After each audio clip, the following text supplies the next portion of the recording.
Olá pessoal, bem-vindos a mais um TrigonoCast de crédito privado. Hoje eu estou aqui no estúdio com a Larissa Marrocos. Tudo bem, Larissa? Boa tarde, Marcelo. Boa tarde a todos.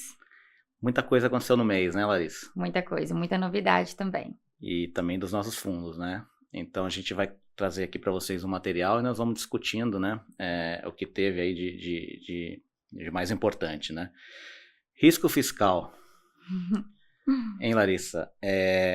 Acabaram as eleições municipais. Tinha uma grande expectativa para o pacote fiscal, né?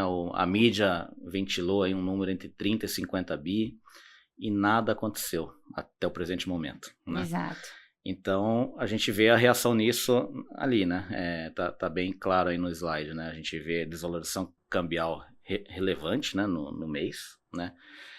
Isso dá uma dinâmica toda especial aí nas taxas de juros, né, no juros futuro, né, e a gente mostra isso também no outro gráfico, né, vocês vejam em um mês o quanto essa taxa aumentou, né, para fim de setembro para fim de outubro, né, então bastante estresse no mercado local, né. Perfeito. Bastante incerteza, precificando exatamente toda essa questão do cenário fiscal brasileiro, que já é um tema que a gente já vem abordando nas outras resenhas, né, Marcelo? Verdade. A gente não sabe o que vai vir de número, né?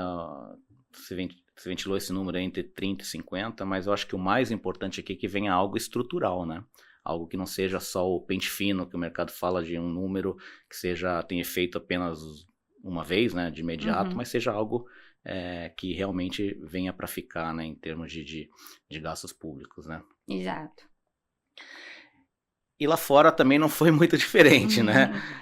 Tivemos também, né, a abertura da curva de juros americana, precificando tanto uma questão da incerteza em função das eleições, né, que iriam acontecer no início de novembro, quanto também de uma questão fiscal que já é precificada na economia americana, né?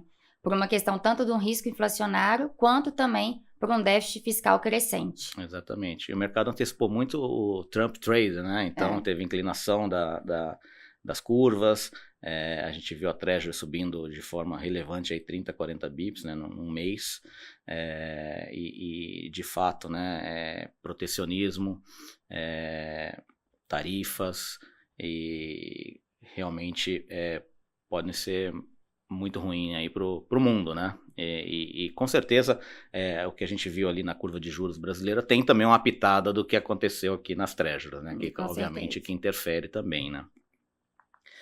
E aí então esse foi um pouco do pano de fundo, né, de mais importante que aconteceu, e aí a gente pode entrar nos nossos fundos, né, Larissa? Acho que o primeiro destaque é o Sirius, né, completando aniversário. 6 meses, né, de fundo. 6 meses de fundo. Conta um pouquinho pra gente aí as principais características do Sirius para relembrar os nossos investidores.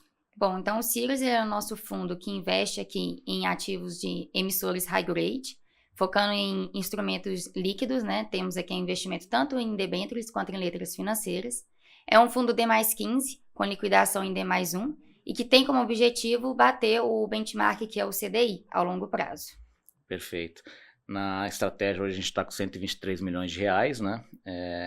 E é um fundo que vocês encontram nas plataformas digitais, na BTG, na Necton, e a gente está em processo de diligência de subir nas demais, né? Agora que a gente tem a lâmina, a primeira lâmina, então a gente espera acelerar esse processo aí. Retorno foi muito interessante, né? Ao longo de 6 meses, a gente rodou aí a 114 do CDI, né?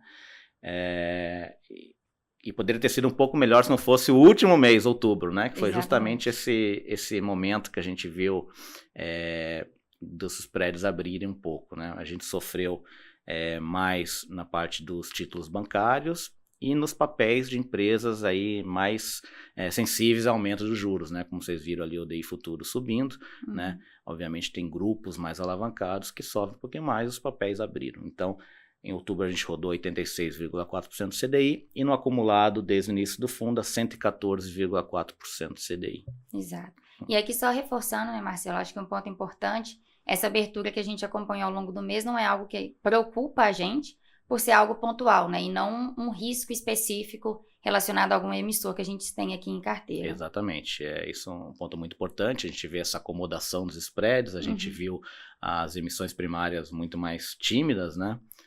A gente vai ter um slide sobre isso daqui a pouquinho. aqui está.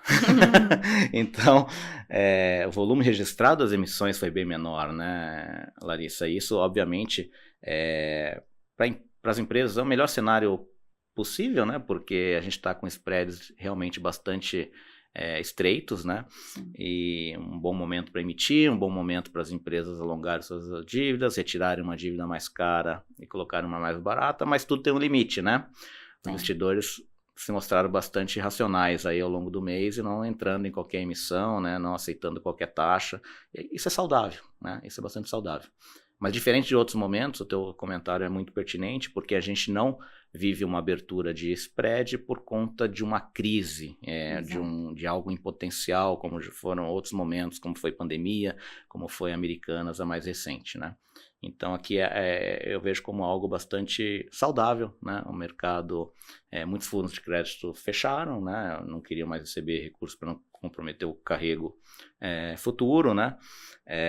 Desempenho futuro e obviamente o mercado fica mais paralisado, a turma fez bastante caixa, né? A gente também, e isso aí obviamente contribui para a abertura dos spreads. Conta um pouquinho pra gente aí as principais características do fundo aí ao fim de outubro, Larissa. Então, perfeito. Aqui refletindo então bastante a nossa gestão ativa, né? Então, uma carteira que a gente considera aqui bastante saudável. Do ponto de vista de carrego, estamos com um carrego de CDI mais 1,29, uma carteira com diversificação, quando a gente olha em termos de números de papéis e de emissores, então uma carteira bem pulverizada. E do ponto de vista aqui da qualidade do crédito, a carteira concentrada aqui num rating AA+, que são ali refletindo, né, a característica do fundo que a gente já tinha mencionado, que são emissores high grades, e aqui a gente reflete isso quando a gente olha aqui a composição da carteira do fundo. Exatamente. E aqui dá para ver claramente nesses gráficos ao longo desses 6 meses, né, que a gestão ativa, né, porque a gente vê o caixa, obviamente o fundo começa com seed money, né, começa com caixa alto, a gente vai alocando, né, esse caixa vai caindo, mas mesmo com caixa reduzindo ao longo dos 6 meses, a gente vê o carrego do fundo aumentando, né? Ou seja, a nossa seleção, nossa escolha pelos papéis, né? Buscando justamente otimizar esse retorno total esperado da carteira, né? E de cada título ajustado ao risco, né? Que é o nosso rating interno. Então a gente tem aquele nosso modelo de valor relativo, que vocês já sabem, né? Hoje a gente tem só 11% de exposição no quarto e quinto quintil somados, né? Então a gente tem um fundo nos primeiros quintis. O que isso significa, né?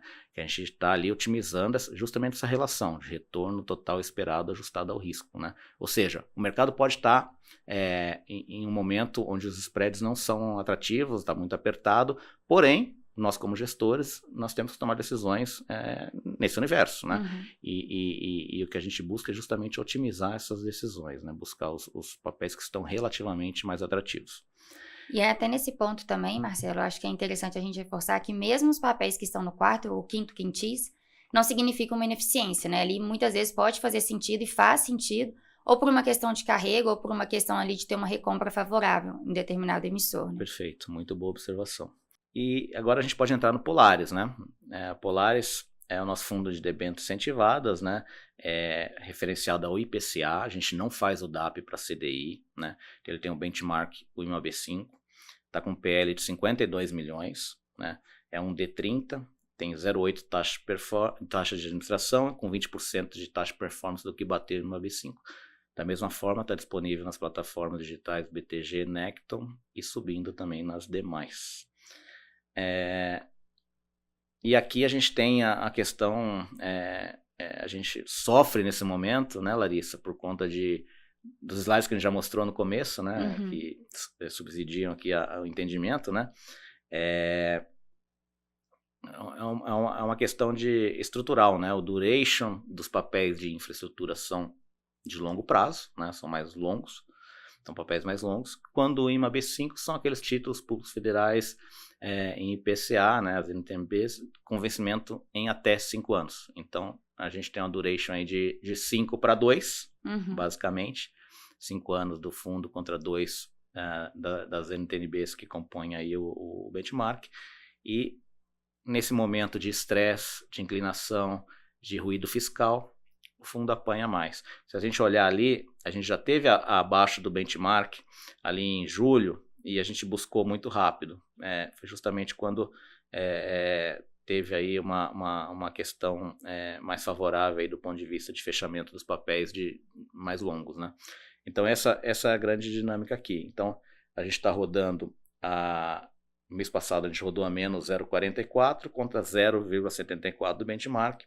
E no acumulado, né, desde o início, a gente está 2,13 contra 4,75 ao final de outubro. Esse mês de novembro, né, enquanto a gente grava aqui quase na metade do mês, está indo muito bem, tá acima do benchmark, mas até o presente momento, mas enfim, essa é a dinâmica. É um produto que tem mais vol, é um produto que tem a isenção de imposto de renda para a pessoa física, né, Larissa? Esse é um grande chamariz, e quando a gente olha a longo prazo, que como deve ser visto um produto desse, né, além de se proteger da inflação, existe um carrego de crédito e não paga imposto. Então, é um investimento quase que imbatível na carteira da pessoa física, quando a gente olha uma janela mais longa, né? E é muito interessante quando a gente observa, né, Marcelo, exatamente esse ponto que você colocou. Aqui, na hora que a gente olha a composição da rentabilidade do fundo, é de fato puramente ali o reflexo da abertura das NTN-Bs, né, que estão expostas, que o fundo está exposto em função dos papéis que a gente tem investido em carteira, né? Quando a gente olha puramente o spread ali de papel, então a gente não tem um problema de risco de crédito aqui dentro do fundo, que teve algum tipo de marcação, e sim puramente curva de mercado, né? Perfeito. E é justamente o que a gente vê ali. O papel de crédito está sendo feito, né? A gente ganhou com carrego, a gente ganhou com o fechamento de spread de crédito e a gente perde ali na abertura das Bs, né? Que superam os ganhos obtidos nas outras duas questões. E a abertura das Bs está bem evidenciado aí no gráfico ao lado, né? Então, as Bs aí, de maneira geral, a gente pode dizer que saíram aí de 6,40, 6,50, né? Para quase 7. Sim, né? Então, e em todos os vencimentos, praticamente, a gente teve a abertura. E eu acho que aqui cabe um comentário muito interessante, né, Larissa? Porque, da mesma forma, os spreads, eles estão em níveis apertados historicamente, né? A gente tem até aqui o IDEX Infracore, né? Mostrando aí 36 bips de spread agora, né? No nível atual. Porém, a gente não pode esquecer que por mais que estejam apertados os spreads, a gente está num nível de NTN-B poucas vezes visto, né? Muito elevado. Então, isso compõe, obviamente, o retorno futuro do nosso investidor e ainda com a isenção de imposto. Então, eu vejo como um excelente momento também de alocação, né? De ter aí uma parte da sua carteira, né? Se protegendo da inflação, um produto como esse. E aí temos as principais características do fundo, né, Larissa? Isso. Então, aqui também, né, assim como a gente mencionou ali no Sirius, é uma carteira que a gente considera bastante saudável. Hoje a gente está com um carrego de IPCA mais 7,27. Quando a gente olha em termos de spread sobre o IMAB5 de 0,64, e em relação à NTN-B de referência do fundo, que hoje seria a NTN-B 2032, em 0,39. E até comparando com o índice anterior que a gente mostrou, a gente percebe que os nossos níveis de spread estão superiores ali do que o benchmark de mercado, o que é bastante positivo, né, Marcelo? Perfeito. E eu acho que é um item importante também a gente destacar aqui, o percentual que temos de debêntures incentivadas, né, Larissa? A gente tem aqui 68,7% de debêntures incentivadas.